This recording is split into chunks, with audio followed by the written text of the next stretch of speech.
Get home from school, turn on my TV. Who are these friends staring right back at me? Now that we're older, why don't you come over and go back in time with me? 90s babies nostalgia.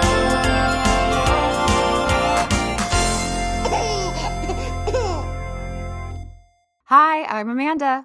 And I'm Jessica. And this is 90s Babies Nostalgia, where a couple of 90s babies rewatch and sometimes watch for the first time tween entertainment from the early 2000s. Just to be clear, we are not sponsored by or affiliated with any of the channels, shows, actors, products that we talk about. We just really love talking about TV. And today we're talking about Life with Derek, Season 4. We are finally finishing, kind of. This is a joke finale because we're recapping the last 2 episodes of Season 4 and wrapping it up. But technically, this show's finale was a made-for-TV movie called Vacation with Derek, and there was a reboot. Or not reboot, but like spin-off movie. So there's still more to come potentially with this series from us, but we're wrapping up the final of the episodes. Correct. Yeah, I think we'll probably do all of it. Cover Life with Luca and Vacation with Derek. We're just not sure when.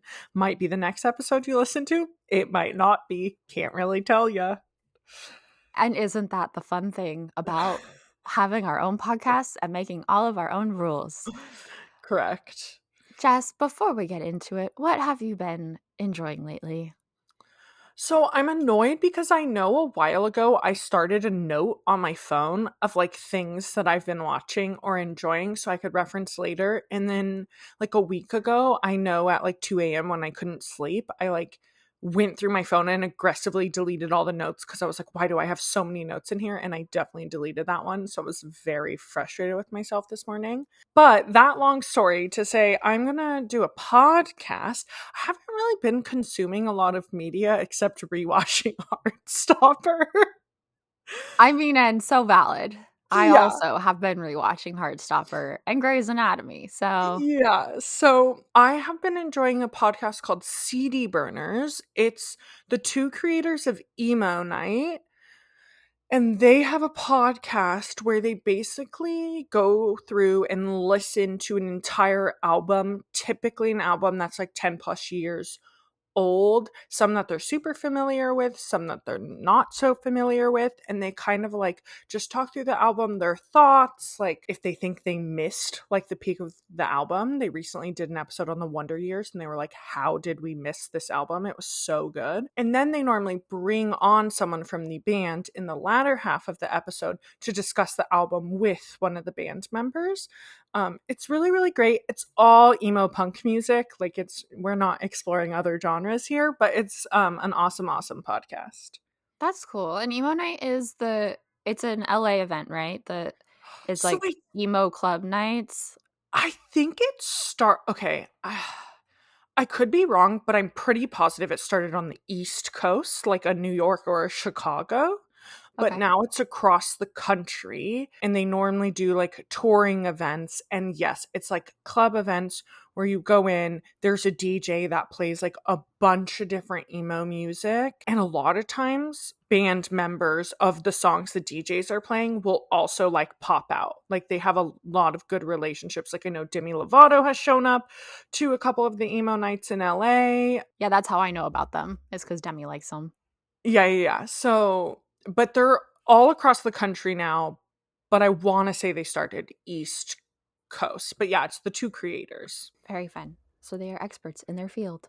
Yeah, or at least have the relationships. I don't know if they're experts. I don't agree with all their takes, but that's what's fun about listening to it, right? That I'm like, that's not the best song on that album. Or they'll like diss certain songs that I'm like, you just were not there to experience the moment. What have you been enjoying?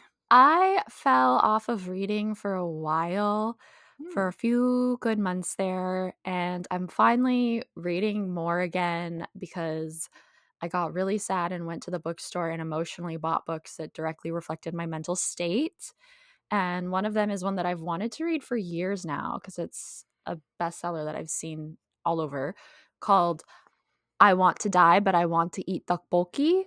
which is a Korean food, if you don't know.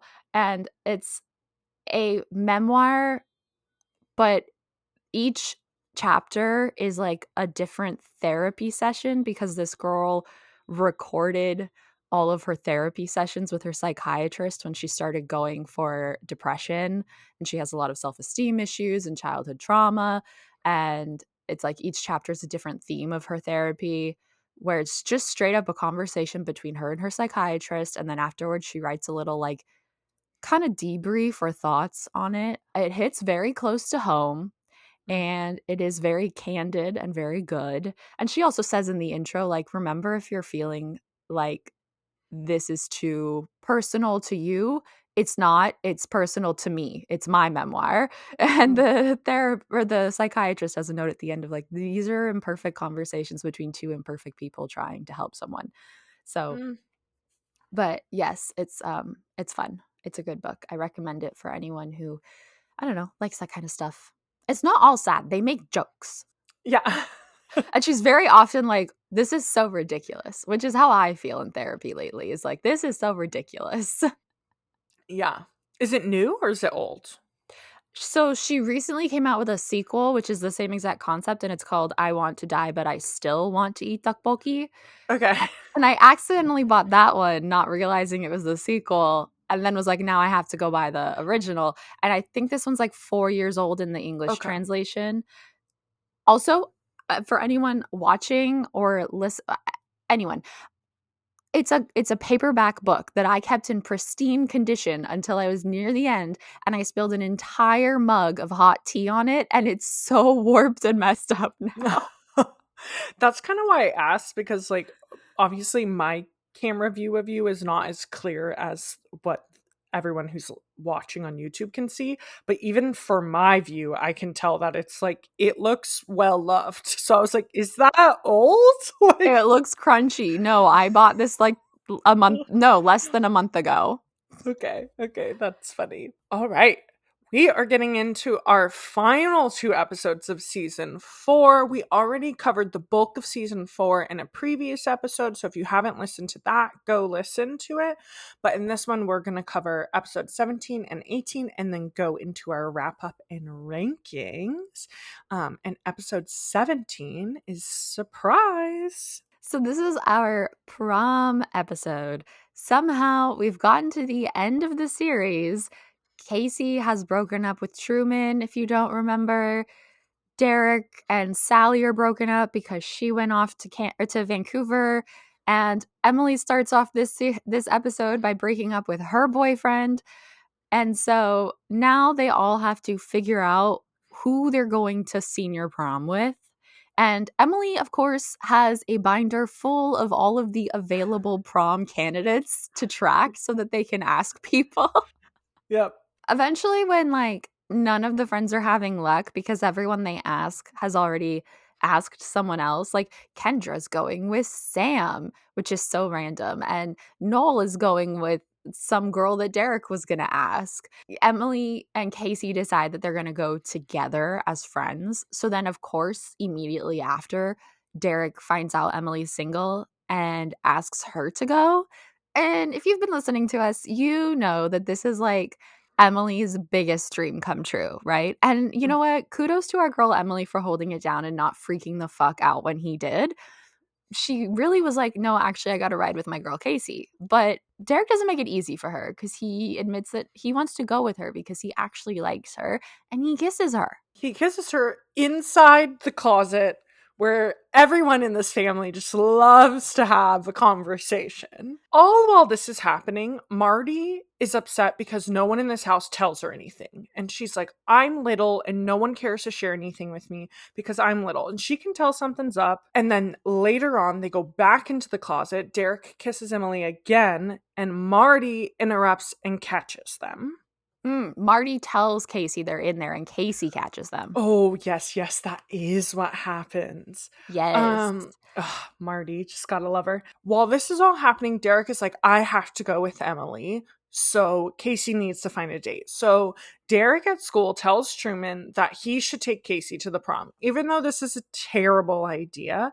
But Derek just really does not want to go to prom alone. Casey then, after all of this is happening, she kind of comes to terms with like, okay, Emily, you should go to prom with Derek. This is like your biggest dream come true. I know you've like liked him for years and years and years, even before I was in your life. So you should go, and I'll just stay at home and babysit. And so she's like in her PJs watching a movie on her bed when she learns that Emily and Derek are downstairs and are not going to leave until Casey goes to prom. And as she's upstairs getting ready, Truman shows up at the door and she agrees to go to prom with him, but very reluctantly. And then they dance at prom. He goes in for a kiss, but she pulls away. And then he opens up to her about, like before meeting her, his parents had gone through a divorce. He wasn't taking it like it was very hard for him. And so he pushed her away because he got scared and he asked for another chance. Do you want to get into the side plot? Because it's wild. Yeah, so Casey agrees to give him another chance. They kiss. That's prom, right? And then after prom, we have some big family announcements, which come from the side plots, which is basically just that Nora's pregnant. We find out at the start of the episode that Nora is with child. New Venturi McDonald collaboration is pending, and she tells George at the start of the episode, but keeps it to herself throughout the rest.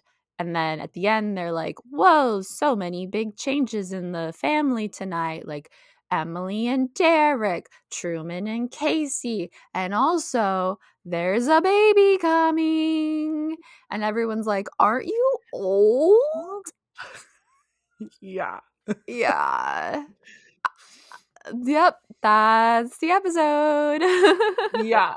And the side plot gets into my first note, which was this entire episode was so focused on the stupid fucking prom and not on Nora's pregnancy. And I was like, guys, I need flipped. I need 80% Nora's pregnancy, 20% prom. Like, I did not need an 80% prom focused episode.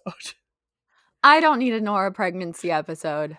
I don't. Like, the only thing I could have taken was a little more hesitancy or surprise on George's behalf. But I think that maybe this is one of my least favorite tropes of like the show is coming to an end. Let's throw another kid in, which obviously this is the end, so we're not seeing the other kid the way that we did with like Good Luck Charlie, which they just randomly had another kid in the last like season and a half, maybe. Yeah, I don't know. I don't care about it. I'm like, you already have 5.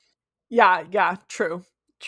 This episode was so wild, though, that by the time the reveal came to the whole family, I had forgotten about it. Like, even though we as an audience knew she was pregnant, by the time that she told the kids, I had like forgotten that was even in the episode. So I get why you say that like you needed more of it. Yeah, because I was like, this is such a big thing, whether you like the trope or not. It was such a big thing for them to just like really spend no time and kind of be like, guess what, we're pregnant. And everyone like at first is like, aren't you old? And you can tell there's some hesitancy, but then they're all excited.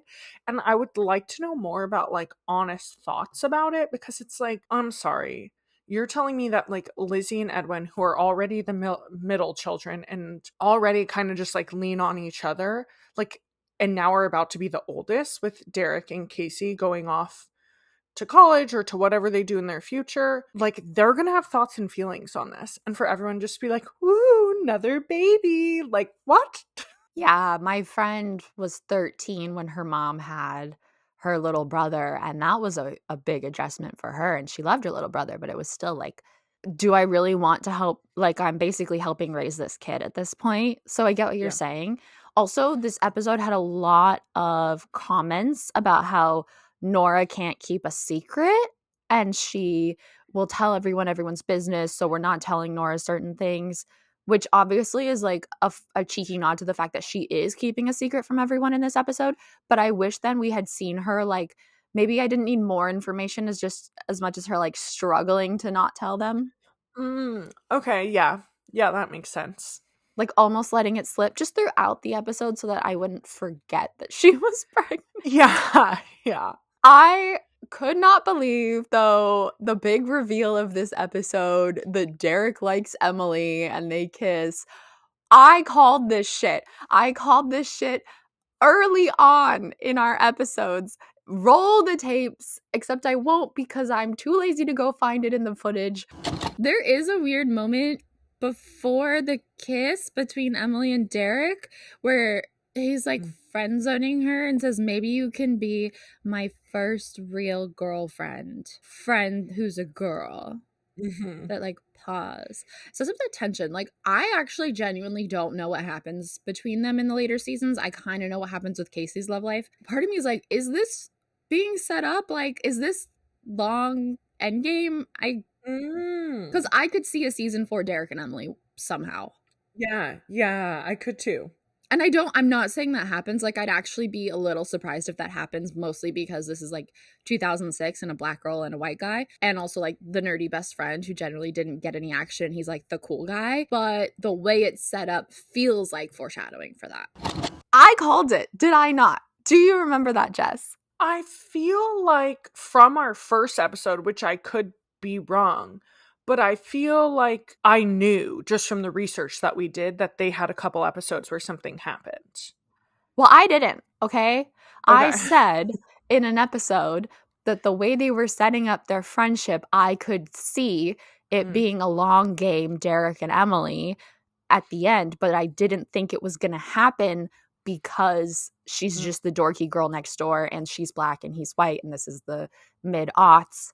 And you were like, yeah, I could see it. Like, you didn't seem to know. I feel like I just remember reading something on a Wikipedia that's like, oh, we get a Derek and Emily kiss and a couple episodes where there's like, because I think in season 1 they go on a date or something. Yeah, that's around the time that I said it felt like it was setting it up. What I needed, though, was we had those moments that kind of set it up in like season 1 and season 2, and then we really go hard into Kendra and Sally, and those are great relationships for Derek.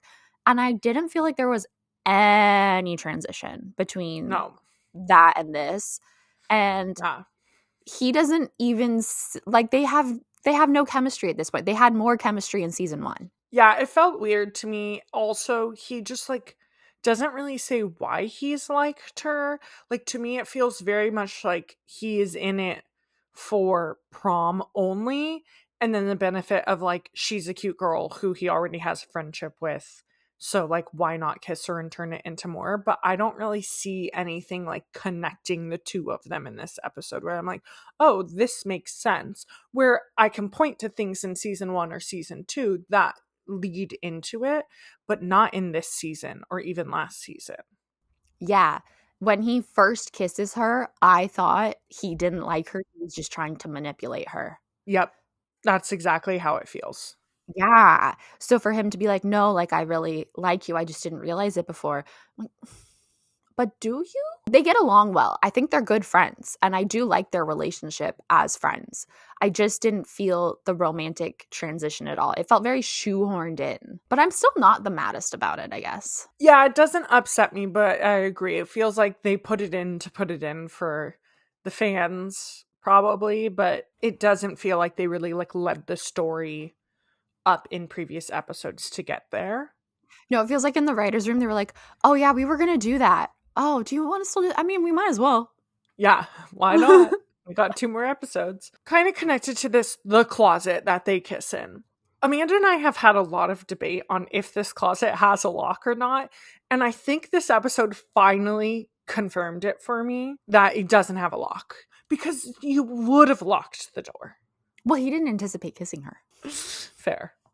Guys, I told Jess that my therapist called me really stubborn, and she was like, I don't identify you as a stubborn person. And yet every time that I negate a point that Jess is making, she sighs in frustration because I am in fact so stubborn. Yeah. I feel like he did know he was going to kiss her, though. I guess it depends on if you think it's the manipulation thing or the snuck up on him thing. I didn't I don't read the scene as he intentionally planned it, but I think the way that Michael acted it felt like he planned it. Like the kiss doesn't feel like a natural lean in. It feels like a slimy lean in. Yeah. Yeah. I agree though that the door probably doesn't have a lock. Also because it's a closet, and why the fuck would you put a lock on a closet? But there are episodes where seemingly someone is locked in there and they can't get to the person. I agree. And it is confusing, and it's Narnia. It's fine. Yeah.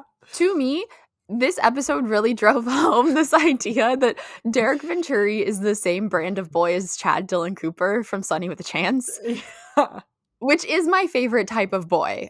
It in is. the way that I don't love myself enough, and I grew up loving these boys. Like, I love Chad Dylan Cooper, and he's so bad. Like, he is not a good boyfriend to Sunny at all. But they're just, like, bad in a charming way. I feel like they have small moments of great. And so everything else, you're like, well, one time they did this really nice thing, so I can, like, get past all of the other, like, not so great things. Literally, they're like, I know you're a good person because you one time showed me that you can try, but most of the time you put in zero effort and really piss me off. And then you say sorry at the end. But like, I know you have a good heart. Yeah. Totally. And we fall for it every time because we're conditioned to and we're so silly. I don't know the context of this, but I do know there's a point where Derek is comparing him and M to Casey and Truman. And I was like, this is a false equivalent because Casey and Truman have actual history. Yes. And you two don't. Do not. Oh, you know what this is? This is because Emily is like, do you really think having Truman ask Casey to prom is a good idea? And he's like, some guys just need like an extra push, and I think he's actually a good guy. And look how long it took me to realize I liked you. It's like, okay, it took you this long to realize you liked Emily, supposedly like her. Truman kissed Casey's cousin at a party after months of pursuing and dating her. Correct. That's not the false same equivalent. Yes. Like, Truman actually fucked over Casey after aggressively pursuing her as well. Correct. It's not like they were in a casual thing. He was like, I want to be your boyfriend. And then he finally earned that. And then he fucked it up. Bad. Derek just kissed his childhood best friend in a closet. Yeah. I think you wrote this, but I completely agree with it. Lizzie has this line, or maybe I wrote it, I don't know. Lizzie has this line where she tells Casey, she tells Derek, you have 2 dates to prom, and one of them is Casey. Who let them get away with that in the writer's room? And Casey goes, no, M has 2 dates to prom, and one of them is Derek. Yes, correct. Because this is before Truman shows up. It felt very intentional in the writing. Yeah, it did. It did. And the looks they all gave each other, I was like, they knew what they were doing. Even though they say, like, oh, it wasn't written in. And I agree, it was not written in. And this definitely is a fan theory. But there are moments where you're like, they leaned in. I definitely think these last few episodes, they leaned in because they knew it was ending and they wanted to do a little fan service. Yeah. I was like, Lizzie, why are we saying the quiet part out loud? Yeah. Yeah. And on Lizzie, when Truman shows up shortly thereafter, she calls him a cad. I don't know what that is. I think it's like English slang for like a player. Like, I think it's like an older term. And he's like, that's a big word for a little girl. And she's like, Casey taught me. And it's just so out of place. Mm-hmm. It's so weird. It is an English slang term, and it is a man who behaves badly or dishonestly, especially to women, which is true. He is a cad. So English slang for a player. Yeah, correct. Also, there's another side plot in this episode where Lizzie doesn't want to go to her track meet finals. She's made it to the finals and she doesn't want to go because it's too much pressure and she doesn't want to tell anyone that she's not going. but she ends up telling Nora, and then Nora tells Casey because Nora can't keep a secret. She doesn't tell Nora. One of the parents at school asks Nora if they're going to carpool to the finals. And she's like, so Lizzie, why did I have to pretend like I knew that there were finals? That is what happens, because she knows that if she tells Nora, Nora's going to tell Casey. But she ends up going, and she gets 6th place. That's what I wrote here, but I thought it was 5th when I rewatched it. But I think it's 6th place in all of London. In all of London. Good for her. And she's happy with 6th. It was a random ass little side plot. Yeah, it was. I wrote, what is this prom band? And I rewatched these episodes yesterday, and I don't remember being, or the day before, and I don't remember being offended by the prom band this time around. I've never had a thought on this prom band. I don't think I realized there was a band. It was a band. I know that. Couldn't tell you any additional thoughts. Apparently, my first time watching it, I was confused. Last note is there's a point where when Truman is explaining what happened, why he hurt Casey, she goes, you just realized that all right now? And he goes, my shrink helped. And it's charming, whatever. It's good he's in therapy. But I don't know, calling a psychiatrist a shrink just felt very aughts to me. Yep. I don't even know why. I feel like people don't really use that term anymore. No, it's definitely outdated. Daisy scale. Okay, I originally wrote, for transparency, 2 out of 10. We were supposed to record this episode 2 months ago, and life's been lifing both Amanda and I pretty hard lately, so that didn't happen, and now here we are recording this 2 months later. And so I rewatched both these episodes a couple nights ago to make sure they were fresh in the brain. I was wrong. It's not a 2 out of 10. Don't know what I was thinking. I don't think I was thinking. It's definitely like, I don't think there's a lot of it, but the moment that line with Lizzie, there's a few looks throughout the episode between Derek and Casey. I would give it a solid 6-7 out of 10. Thank you. I had just written wrong under the 2 out of 10.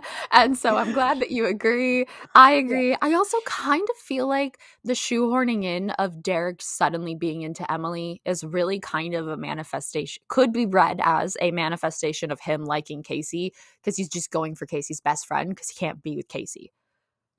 I agree. It's like a 6 or a 7. Quotes. We have a lot of great quotes. And I'm starting off strong with the beginning part when Emily is explaining why she broke up with her boyfriend. And she says, I broke up with him Rewind. I broke up with him last night. Something was just missing. Chemistry? My MP3 player. The chemistry thing was a problem too. Like, her boyfriend stole her MP3 player. Yep. And she was like, this is the final straw. You're out. Yep. That's so funny. Like, that's funny writing. No one needed to write that. That's hilarious. 10 out of 10. Another quote, which is great, which is between Ralph and Derek. And Ralph goes, oh man, I forgot my locker combination again. And Derek's like, Ralph, it's your birthday. It's my birthday, but my grandma didn't call. I love the implication that he only knows if it's his birthday if his grandma calls to tell him that it's his birthday. Yeah. Which there probably are people where that's true. When Emily is supposed to tell Casey that she's going to go with Derek instead, but then she can't do it, and then they end up back in the closet, Derek's like, how did it go? I didn't hear one dare, Rick. When Derek and Emily are caught kissing by Casey, he very quickly, like when they're pulling away, he very quickly says, and that concludes your CPR training for the day. Which I'm just like, that's so funny that he actually, like, 10 out of 10 improv. Yeah. Is Derek Venturi in improv classes? Yeah, that's so good. That's funny. At the end, when George and Nora tell the kids that they're having a baby, but they don't really explicitly say it, like, kind of just based on, like, what they're saying and people's reactions, like all the kids kind of get, the older kids guess, and you can tell Marty's still a little confused. So George and Nora, like, I think Nora says it, goes, Marty, we're gonna have a baby. She goes, aren't you too old? Episode 18, Futuritis. This is our season finale, series finale. Casey is preparing her valedictorian speech by practicing it in front of Lizzie. But Lizzie really is not paying attention, nor does she really care. She is just upset about Casey moving away, Nora's having a baby, she's going to be the oldest girl in the house, she's going to have to step in and help out, she's not going to have Casey around, so she's kind of freaking out. We learn that Derek's plan is to take a gap year in Europe, and Casey has a scholarship to Queens, but she hasn't really decided if she's going to take it yet. And Edwin also is very nervous about starting high school. And at the start of the episode, Derek gets pulled into the principal's office, and he is warned not to pull any graduation pranks. But then he's like, pranks? I wasn't thinking of that until you've mentioned it. Which I'm like, lies. We all know that he's been planning something. Casey and Truman are talking about the future in the hallway, and her vision suddenly gets blurry and she almost passes out, and she's kind of like freaking out about the future and the unknown. She doesn't even realize she's freaking out the first part of this episode, but we can see her freaking out, and she decides that instead of going to Queens, she's going to stay home and go to Western, which is a different college, university. And Derek says, you're not staying home for your family. You just have futuritis. You're just a scared baby. And she gets upset and rips up her entire speech that she's been planning and writes a new one with a bunch of boring ass quotes from dead old men, which then is bombing at graduation. So she rips up her speech yet again and tells everyone, hey man, I'm scared. You're probably scared too. And they're all like, so true, sister. Yeah. We are all scared. And then Edwin runs through the graduation ceremony in a luchador outfit. Yep. Because Derek has passed on the reins to him. And if he's going to start high school right, he has to start as the prankster Venturi, right? So he runs through, pranks everyone after the speech is over. The grads walk the stage in seemingly no order at all. And Derek, who wasn't going to show up to graduation supposedly, also pranks by having just like confetti and a giant banner of his face roll down when his name is called. Yep. And the principal is like, Derek Venturi, and he's like, hey man, and he's like, whatever, and then everyone just like dances around on the stage. Yep. We see at the family table a conversation about how Edwin has already been suspended from school, that he has not yet started, and Casey and Derek have both decided to go to Queens, because also we found out that Derek got into Queens during this episode. Mm-hmm. They have both decided to go to Queens. So they are not getting away from one another. No. There is one point in this episode, I don't remember specifically when, but George refers to the baby as it. Mm-hmm. It's like, George, you have 5. You cannot refer to children as it. But I kind of get it, because especially in an early part of a pregnancy, you don't have like a sex to use a gendered pronoun. I know we would say they maybe, but this is 2007. Fair. Marty spends this whole episode acting like a brat because she's the little baby of the house. And this kind of gives what you were asking for in the previous episode of the kids not adjusting well. Mm-hmm. Yeah, it does. It does. But the only one we really see they're all not adjusting well with the idea of the future. But I would say Marty is the one who, having another baby in the house, is hitting her the hardest, which kind of makes sense. Mm-hmm. She's speaking in baby talk. She's asking to sleep with people. Yeah. She's just being an absolute brat. Mm-hmm. But because she does this, Lizzie reacts in such a way that shows Casey that Lizzie is ready to be the biggest sister, the eldest sister, and take care of her. This is like completely unimportant, but I really need everyone to stop wearing shoes on Derek's bed. It happens a lot. In this one, I believe it's that George is laying on Derek's bed because he's like, I've been thinking about your future, and he's wearing shoes. I grew up in a house where we didn't wear shoes in the house at all. And also, shoes are so dirty. It's so disrespectful to wear it on someone's bed. Mm-hmm. Those shoes go outside. There's dog shit outside. Your shoes probably have dog shit on them. I know you're laying in someone's bed that they sleep in. Mm-hmm. this has continuously bothered you throughout us watching this show. I feel like it bothers me less because I didn't grow up in a shoeless household, but I still agree it's inherently rude to wear shoes in bed in general, let alone on someone else's bed. Yeah, if you're doing it in your own bed, I don't care. Like, it's disgusting. I'll judge you, but it's your own bed. This is someone else's bed. Disgusting. Yeah, it is. I thought it was strange that Casey has like 2 panic attacks in this episode, but it's never addressed. I get that she's scared and that's the point of the episode, but there's like 2 times where she gets blurry visioned and freaked out, and it's never addressed. Yeah. Does she talk about it at all with Paul? I know she talks about her feelings about the future, but does she share? I don't think she does. No, I think that's the second time that she gets blurry visioned, but doesn't mention it. I don't care that she's having a panic attack. I just think it's an odd writing choice to include that And so not mention visually and not address it. Yeah. This also feels very 2007, though. True. But you know what? Also, they do it in season 2 of Heartstopper with Nick, and it's never addressed. And I, in season 3, was like, what happened to that? Yeah, it's true. It is. I guess sometimes teenagers just have panic attacks and then are like, okay, I guess I'm fine now. Yeah. Which honestly, real. Casey and Paul's final appointment was very cute and very wholesome, and I'm glad they included it because we get a lot less Paul this season, and it feels like the perfect inclusion to have this kind of final appointment moment in the final episode. Yeah, and she's like, Paul, why are you talking to me like it's our last time? And he's like, because it is. It's sweet. And I wish he was in the season more, but that's okay. I enjoyed this little Daisy moment to me where after Casey has ripped up her speech and Derek's like, are you okay with that? And she's like, yeah, totally calm.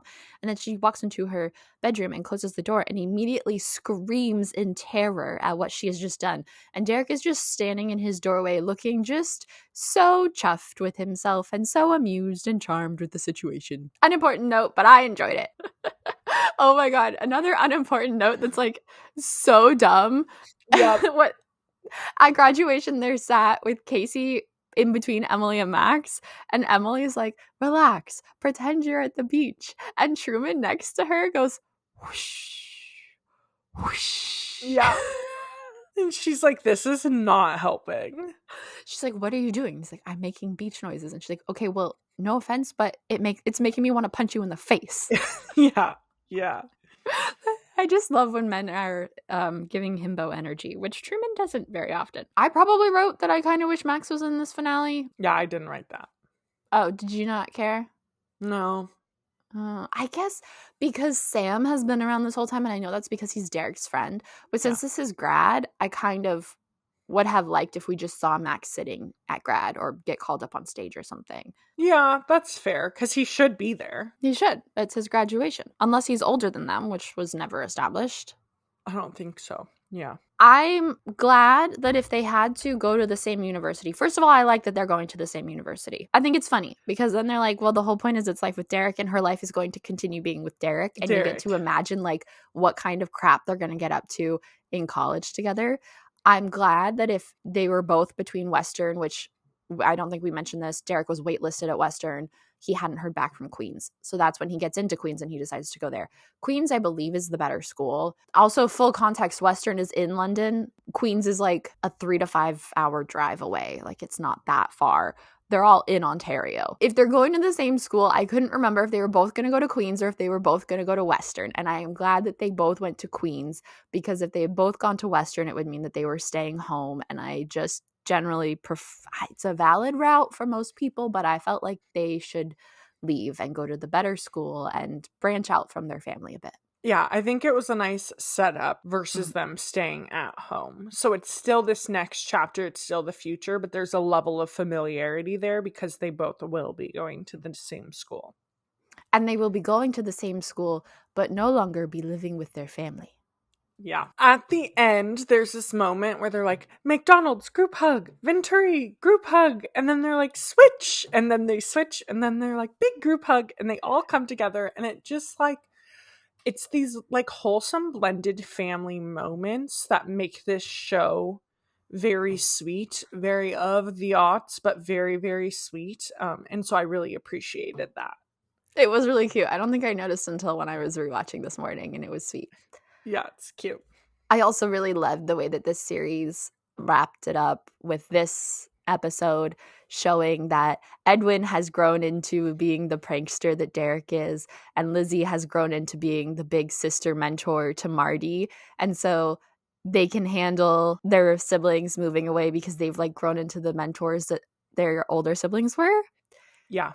I thought that even though it was shown pretty well, but it was never explicitly stated, I just thought it was well done. Yeah, me too. This episode felt like such a lovely transition into whatever is next for this family. Like, I feel like a lot of times we always cover the final episode of a series, and a lot of times Amanda's and I comments are, it doesn't feel like a final episode, where this really felt like a series wrap up. Yeah, this feels like, what do you mean there's a vacation with Derek? Yeah. I got what I needed out of a finale.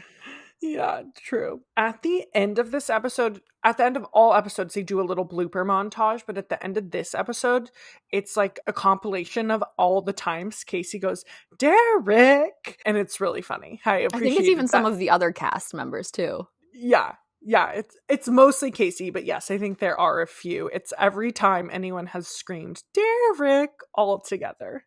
It's very cute and very annoying.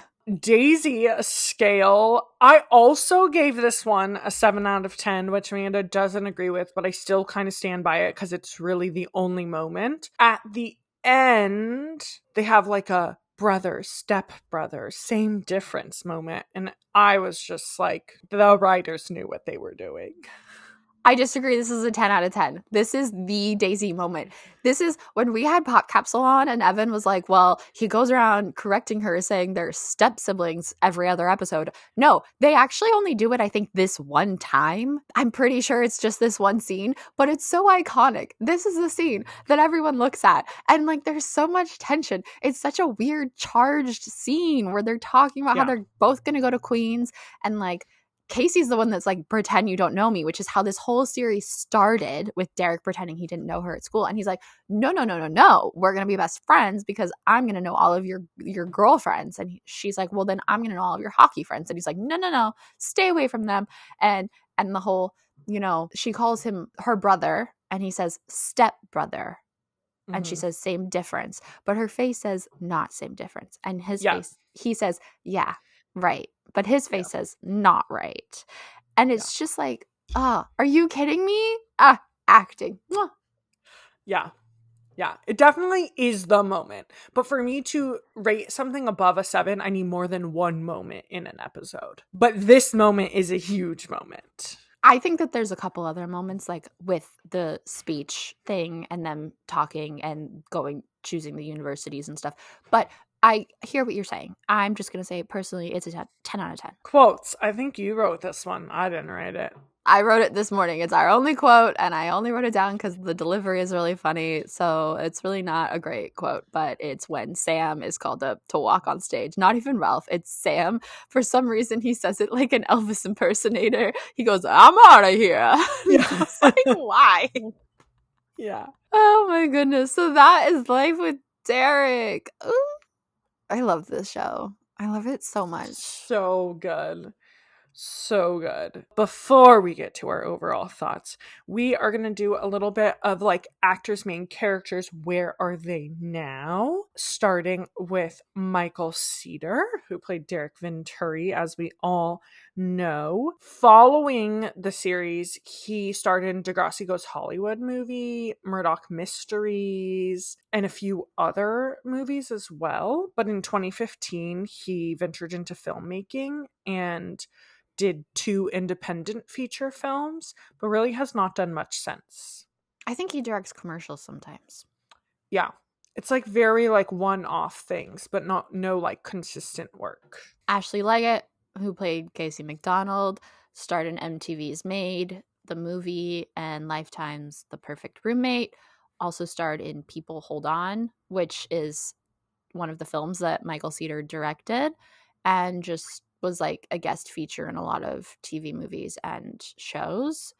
And she is married to a hockey player, Jeremy Williams, who was on the Toronto Maple Leafs and has 3 daughters. And fun fact, they were dating while she was on the show. She was in a long-term relationship while she was on the show, despite all of the like chemistry and everything between her and Peter. And I always think about that, of like how weird that must have been for him, for her to just be like this small Canadian actress who gets on a Family Channel show that then like is known for its tension, so much so that she and Michael still play into it and they posted photos in the last couple of years of them, like that one time that Derek and Casey got married and it's them at a friend's wedding, like pretending they're getting married, but like she's been with someone else the whole time it was going on. Can you imagine that?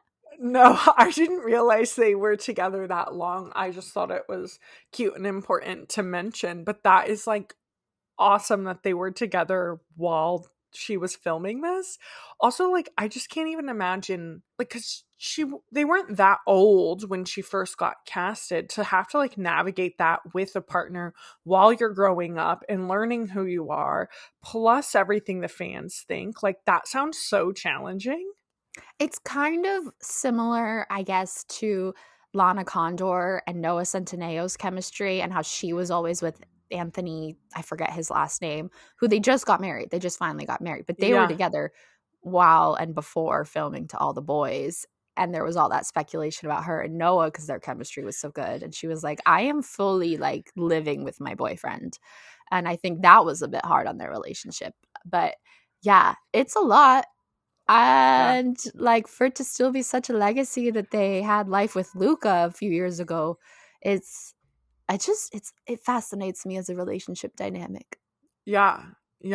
All right. Jordan Tatosi, Lizzie, starred in Degrassi as Adam Torres, which was the first transgendered character on Degrassi, for over 130 episodes. Won the Peabody Award in 2011 as well for the 2-part episode My Body is a Cafe for Degrassi, and then had some like continued acting roles and some voice roles. I listed some of the names, but I literally think I just picked out names that were hilarious and made me giggle. So they include Wish Fart, Go Away, and Unicorn. She also does Twitch streaming, TikTok lives. She has been candid about the fact that she like teaches yoga and does a lot of like random stuff. And recently she's been releasing independent music. Oh, cool. Yeah.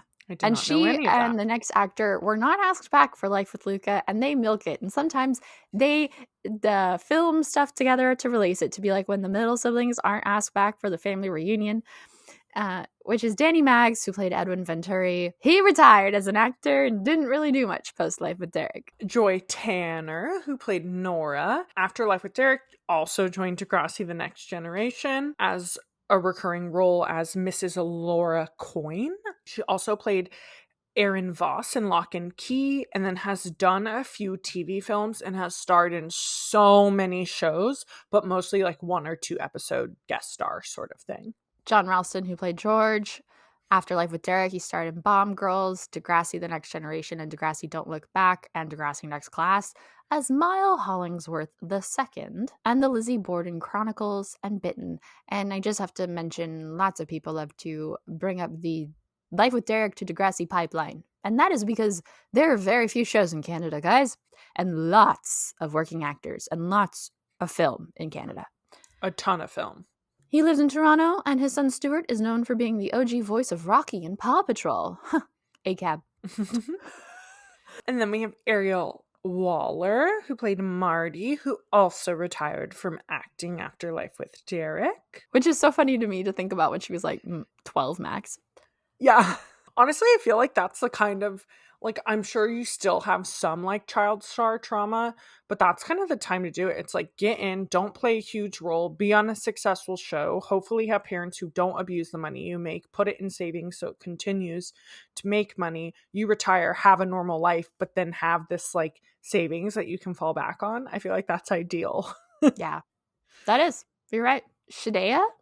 I really should have looked this up. Simmons, who plays Emily, retired from acting following Life with Derek. I didn't know that she retired from acting. That one's actually surprising because if you listen to our very first episode introducing the cast, she had one of the more notable careers, especially of the children, before Life with Derek. She was in a number of DCOMs. So for her to retire following Life with Derek is kind of surprising. And now she teaches high school and is a director at Star Acting Studios. Then getting into some more of our like side roles, we have Paul, who's Arnold Pinnock plays Paul. He continued to act in film and TV. He recently created, produced, wrote, and starred in The Porter, which was I wrote CBC. Is that a Canadian thing? It must be. Canadian Broadcasting Company. It's the Canadian version of BBC. Got it. CBC and BET series about the railway sleeping car porters who created North America's first Black labor union. It sounded really cool. But he hasn't he has like one-off little roles, but this is his like most recent bigger project. That's cool. Kit Wayman, who played Sam, is a music video cinematographer and film director, debuted a short film, Ways to Water, which won at the 2017 Cannes Short Film Corner. What? Mm-hmm. Yeah, Cannes has all these crazy awards. I feel like Cannes is one of those things where you like enter a film into Cannes to then like you probably will win something, but like how notable is that award? Yeah. Then we have Robbie Arnell, who played Max. Amel, not Arnell. Robbie Amell, who played Max. He continued to act after Life with Derek, played Fred Jones in 2 Scooby-Doo films, Jemmy Madigan in True Jackson VP, Stephen Jameson on The Tomorrow People. He also played Robbie Raymond Firestorm in the Flash series and Nathan Brown in The Upload. So I would say of like our side characters and even of our main characters, one of the more like consistent follow-up acting careers. Yeah, I was gonna say he's like the most successful that I know of, because also he was in The Duff. Yep. He was the lead in The Duff alongside Mae Whitman. Wasn't he in like, I thought he was in like The Vampire Diaries. No, I would have wrote that. He wasn't, but I really thought that he was. But he has that kind of face, like he does have a face of someone who would be in that show. Yeah, that's fine. Shane Kipple, who played Ralph, another one who went on to Degrassi. And you know what he went on to do is play one of the most iconic characters of Degrassi Next Generation. Spinner. Yep. That Spinner, the one that's like a bully and then a born-again Christian and is with Paige, but then he ends up fucking marrying Emma, which is crazy. And I've never seen a single episode of Degrassi, and I know that that's crazy. Yeah. Then we got Kate Todd, who played Sally. Acted a little bit here and there until 2015, mainly in My Babysitter's a Vampire as Erica. The hot one. Yep.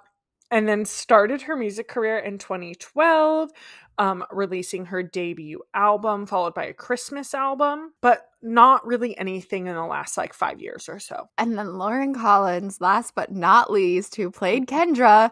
You want to talk about Spinner? You can't talk about Spinner without Paige. Nope. And that is who she played on Degrassi, which is just crazy to me. I don't know. Like, I think, obviously, not many shows in Canada. So I mentioned that Life with Derek to Degrassi pipeline. Ha ha ha. Most of them went on and had some sort of role. But to think that we had Spinner, Paige, and also Adam Torres, who I've known is like not our gen, but like more of a Gen Z character and is the first trans character on such an iconic show. Like, to have 3 really big roles and characters come out of actors that were on Life with Derek is, I don't know. It's fun. It's a coincidence. It's surprising. Yeah.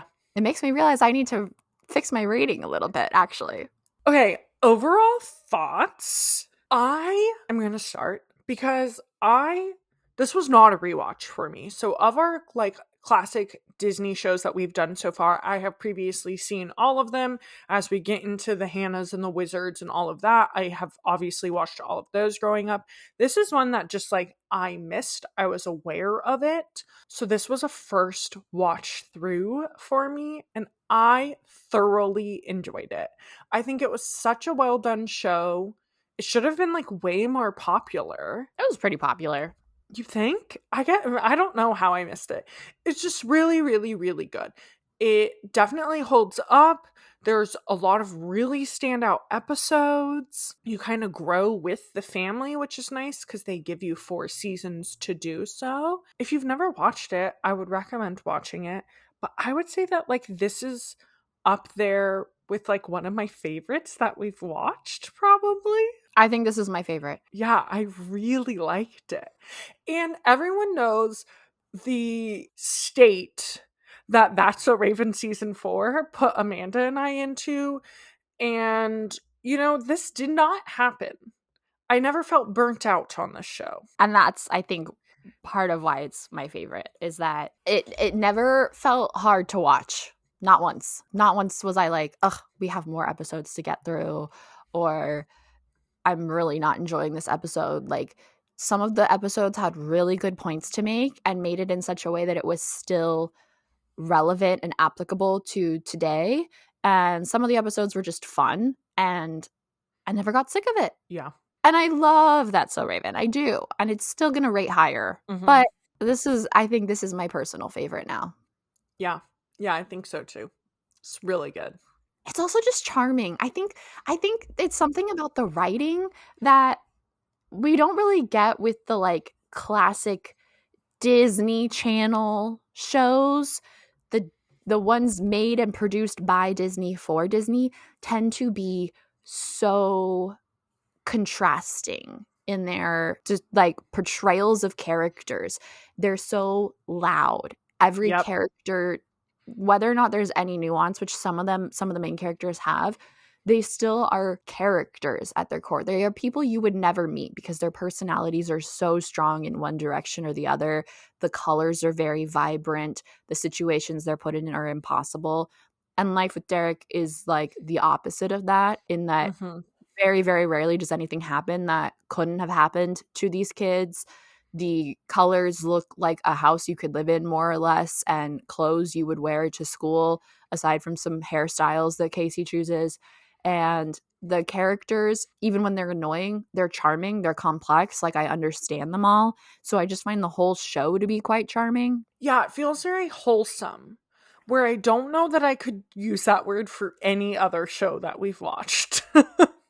Yeah, the other shows are quite polarizing. I think you either love them or you hate them. Mm-hmm. And this doesn't have that kind of style to it. No. And like, for the most part, I may be like missing a couple, but for the most part, the episodes feel intentional. Unlike a lot of the Disney shows that we've watched previously, where it was like, oh, we made an episode because we needed to make an episode. But nothing Yes. feels like it feels like there's no plot. Absolutely. It feels like even the episodes that had less plot still felt intentional and like they served a purpose. Absolutely. Like was it season 3 we had the filler episode? No, it was season 4, I think, when we were like, guys, every episode is a fucking banger, because there were a couple filler episodes, but they were like Casey and Derek dividing the house and pranking each other. And it was still so good, and it didn't, even though you could tell it was a filler episode, it didn't really feel like they just had to like use time, fill time. Yeah. Right? Totally. Impact, we've kind of already touched on this, but I think the big impact that this show has, that Life with Derek has, is that, like, obviously one of the most popular ships of all time, Daisy, as well as it did open up the door for additional shows to be put on Disney Channel, including Naturally Sadie. I think Naturally Sadie was on before this. They are very much like within the same year of each other. But what did come after this on the Disney Channel that was also a family channel show was My Babysitter's a Vampire, which I remember being quite good. And I believe there is currently, I learned about, a Disney Channel show or a family channel show that is being broadcast on Disney Channel. So yeah, I agree. It probably strengthened the partnership, which surprisingly, I remember hearing recently that Family Channel finally lost its Disney Channel distribution rights to another station, another network in Canada. Yeah. But yes, Daisy is one of the most popular ships amongst millennials. It is still one of the most popular ships on AO3, which is so silly. I think that the lore of the show supersedes anything else about it. I think that Daisy is like a blessing and a curse because it's fun and it keeps the show relevant in a way that I'm sure none of the people making it at the time expected. And I know the creator or showrunner of it has talked about, like, you know, she really didn't get it until the last few years, like what it means to fans. But it does overshadow sometimes like how good of a show it is. Like, I do kind of wish the show was known for being really good instead of people being like, why was Disney Channel showing some incest show? Well, it wasn't that. But yeah, it's a double-edged sword and it's very good. And I think that, I don't know. It's a very strange impact, isn't it? A very strange legacy. Yeah, it's maybe not known for the things that it should be known for, but it's still known. So I guess that is a positive. Yeah, the fact that it still got Life with Luca. A lot of shows don't get that stuff. No, not at all. Okay, we're going to do the simplest little quiz. You can play along at home if you'd like. I'm going to ask Jess questions about Life with Derek, and I wrote these questions in a rush. So they are all questions that came off the top of my own pretty little head, so they're very, very easy to answer. Number 1, what is the name of the Tomb Raider parody game? Oh, Babe Raider. Yep, so easy. Number 2, what is the name of Marty's stuffed monkey? Sir Monks-a-Lot. 2B. Oh, no. Which role did Sir Monks-a-Lot play in Marty's wedding to her friend? Oh, no. The officiant? The flower girl. Was Sir Monks-a-Lot the groom? It's her wedding to her friend. I put that in the question. I have no idea. He was a bridesmaid. Oh, I did know that. Number 3/4, because I said 2B, but it was really 3. What are George and Nora's jobs? Oh, George is a lawyer? Mm-hmm. Do you know where? What kind of lawyer? No, I don't know. Do we? Yeah. Do they tell us? Well, yes, they mention it throughout, but they really show it in an episode I didn't assign. Okay. Yeah, I don't. But I did tell you about it. Because it was a shout out. It was a shout out episode. I don't remember what type of law. Nora works. I'm the one that was like, Nora has a job, and you were like, yeah, she does this. They talk about it all the time. I don't know. I literally have no idea. It was also the point of multiple episodes that I have not assigned to you, but you did know it from season 1 because you were the one telling me what she did before those episodes came up. I don't remember. It's not like a party planner or something like that. No, it's a very specific thing that has to do with interior. But not an interior designer? No. I don't know. She does window treatments. Oh, okay. I do remember this, but yeah, I feel like in the later seasons, it's not as much of a point. It actually is, just in the episodes I didn't assign. Got it. Particularly, there's an episode where Casey, it's like a bring your kid to work day episode, but they switch. So Casey goes with George and Derek works with Nora.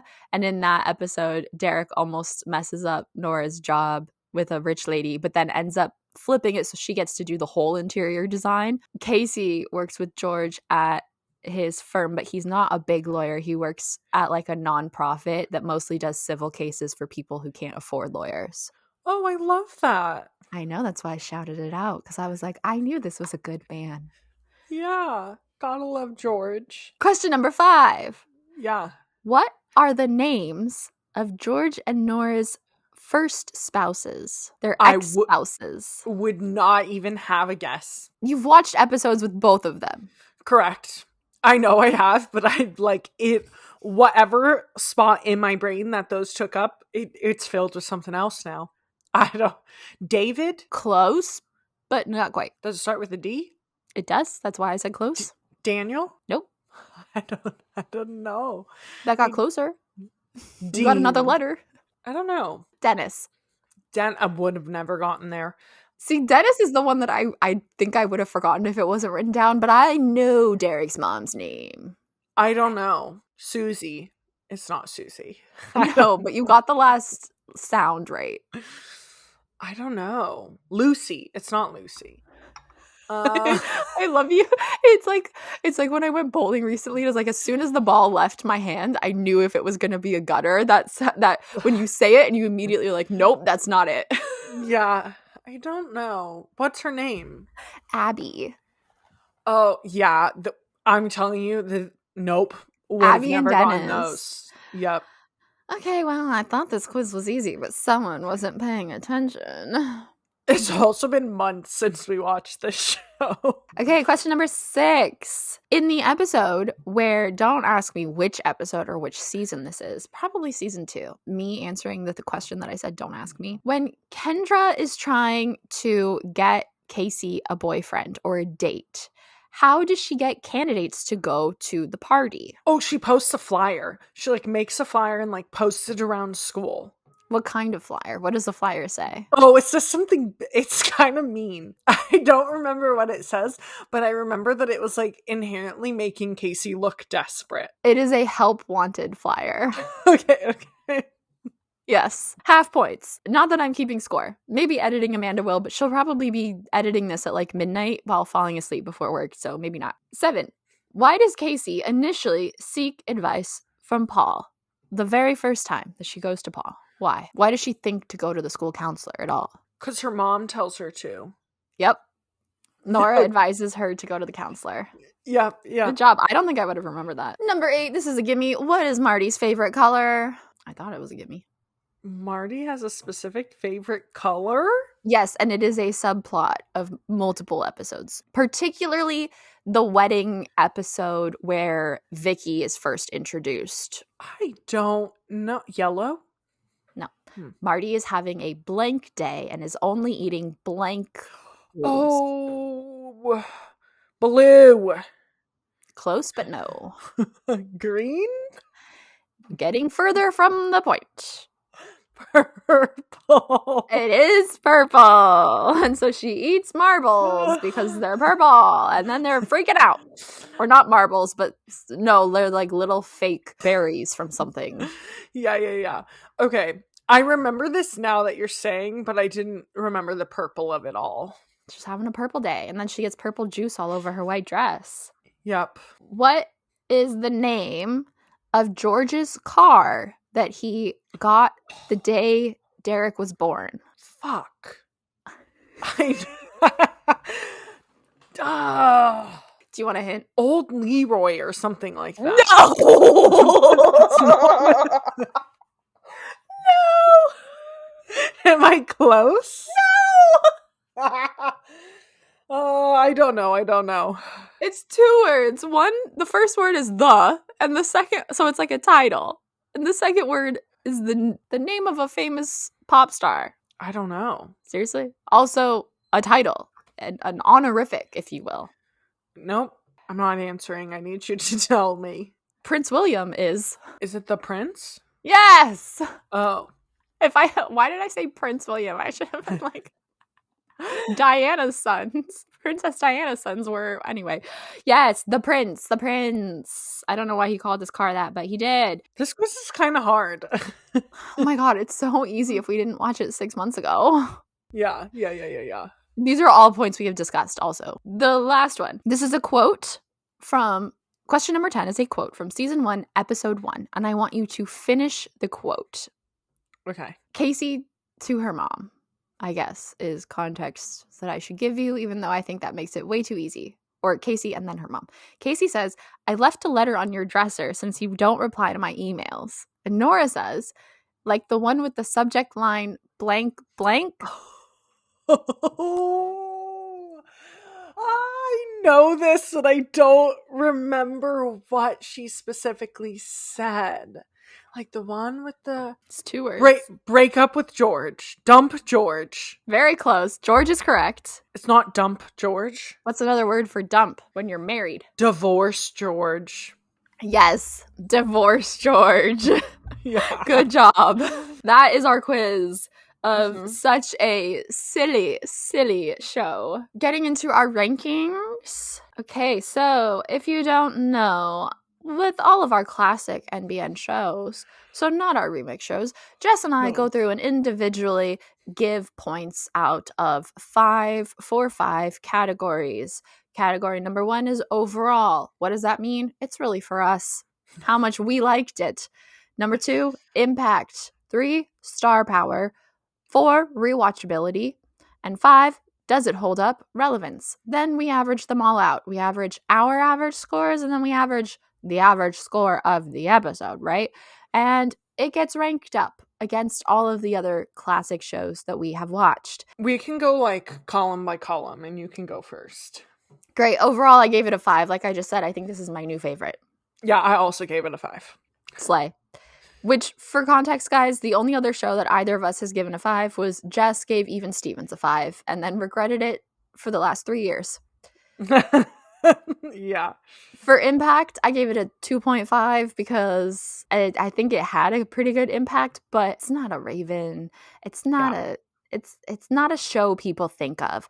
I think if we were Canadian, it would be higher than a 2.5 for sure. Agreed. I gave it a 2 because, as we've discussed, I missed it. I was not really aware. So I feel like there is an impact there, but it's not as big as some of these other shows that we have previously watched.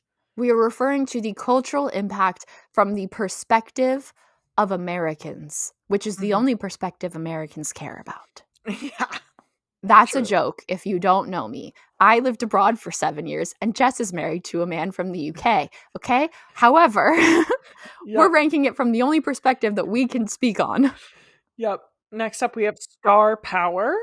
I initially gave it a 2.5, and then while we were discussing the cast and we got into all of the iconic Degrassi characters that would come out of these actors, I upped it to a 3.5. I gave it a whole extra point. Yeah, I gave it a 3, which I still stand by. I think like a lot of these actors retired, a lot of them have not gone on to do much, but there are a few of those side characters that have gone on to have like huge roles. Rewatchability, I gave it a 5 because, as I said, I have enjoyed every episode and I have not ever thought, man, I gotta watch this again. I gave it a 3, and Amanda was like, can't believe you did that.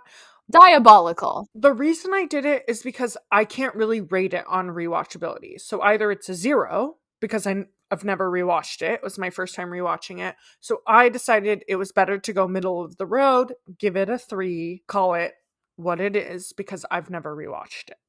So I counter this with, you rewatched the last 2 episodes. Sure, but I can't. I still would say a 3, which is on the high end of middle of the road. I scoff at you. Then we have Does It Hold Up? I gave it a 5 because, like I said, in our overall thoughts, the episodes that have like messages to say, like I will not get over how well done the Babe Reader episode was, and there's a lot of comments on issues within society in these episodes that are like really well done. Yeah, I gave a 4. I don't really know why. I'm sure I had a reason when I wrote this, but I agree with Amanda. The episodes are very, very, very well done, especially the ones that are commenting on certain things like Babe Raider. So the averages, my score averages to a 4.2. And mine averages to a 3.4. Which gives our overall average a 3.8. Which puts Life with Derek on the At higher number middle 3. end. Yeah. First, we have That's So Raven with an average of 4.5. Then we have Lizzie McGuire with an average of 4.25. And then we have Life with Derek with a 3.8, followed closely by Even Stevens with a 3.7, Phil of the Future with a 3.6, and Sweet Life with a 3.5. And initially, this was a 3.7 until I upped my Star Power score. And when I saw it was tied with Even Stevens, I was looking for any reason to up my score. Mm-hmm. And you know what? I stand by it still. I do. Yeah. I feel like 3rd makes sense. Because as we said, like, it's probably the one we personally enjoyed the entire rewatch the most. But I feel like, obviously, having Lizzie and That's So Raven on the top, it makes sense. This is a good number 3. Yeah, I agree. I think Lizzie and Raven at the top makes sense. But I do love it. All right. Anything other to say? Just, if you haven't seen Life with Derek, or if you're curious about a rewatch of it because you don't remember it and you're like, why do people talk about these step siblings wanting to fuck each other? Like, watch it because it's a good show. Like, I recommend rewatching it. And it's on Freevee, which is like the prime free with ads, and the quality's shit, but the ads aren't that often. So it's free to watch. I think it's also on Peacock. So yeah. I second that. To go watch it. I really enjoyed it. And with that, follow us on all of our social media, 90s Babies Nostalgia. Spell out the word 90s on Instagram and YouTube, but on TikTok, use the numbers there. Also, rate and review on Spotify and Apple Podcasts, as it really, really helps us out. And with that, we will see you in the next one. Goodbye. Babies Nostalgia.